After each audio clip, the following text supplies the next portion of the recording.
which has to be filed once you start acting as a trustee.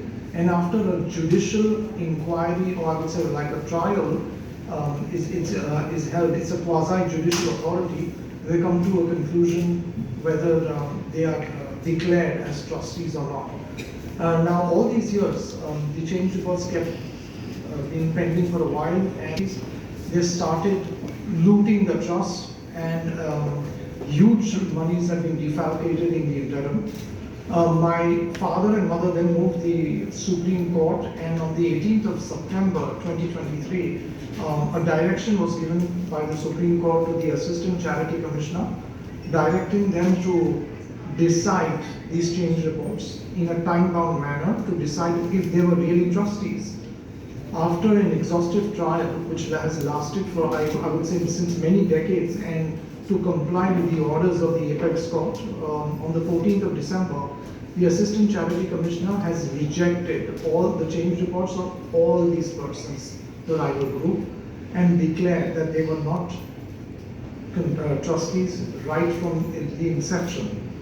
So obviously these matters were challenged, and it went up to the Supreme Court. As late as in the last 2 weeks, the Supreme Court has not interfered with the orders of the Assistant Charity Commissioner, has not given them any stay, and directed their appeals, which they have filed before the Charity Commissioner, to be heard. Hence, they tried vehemently to get a stay and try to come back on the board before the Supreme Court, which was expressly rejected by the Supreme Court. Now, in the interim, obviously we took over in, this is just to give you a broad prospectus of the entire dispute, which has been evolving over the last so many decades, and just to give you an overview of what's happening between the two rival factions. Now, during this period as well, when the new board of trustees, which has been appointed by my father and mother, has a board of 11 members. So pursuant to this, now you will see that many of, all the 11 members are functioning on the new board of trustees.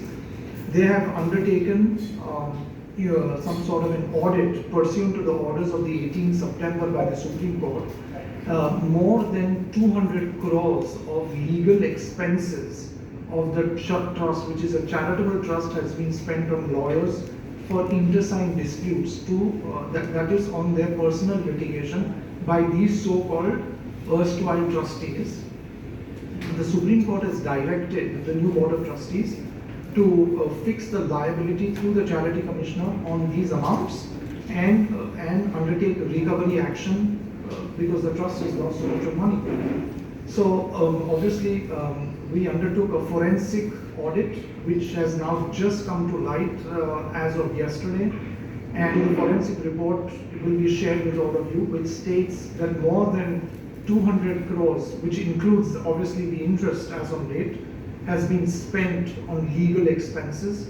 In fact, their own, I would say, principal advisor, Mr. Lakshmi Narayanan, in one of their emails, which also will be shared with you subsequently, has also expressly admitted that more than 200 crores of the public charitable trust has been squandered on legal expenses.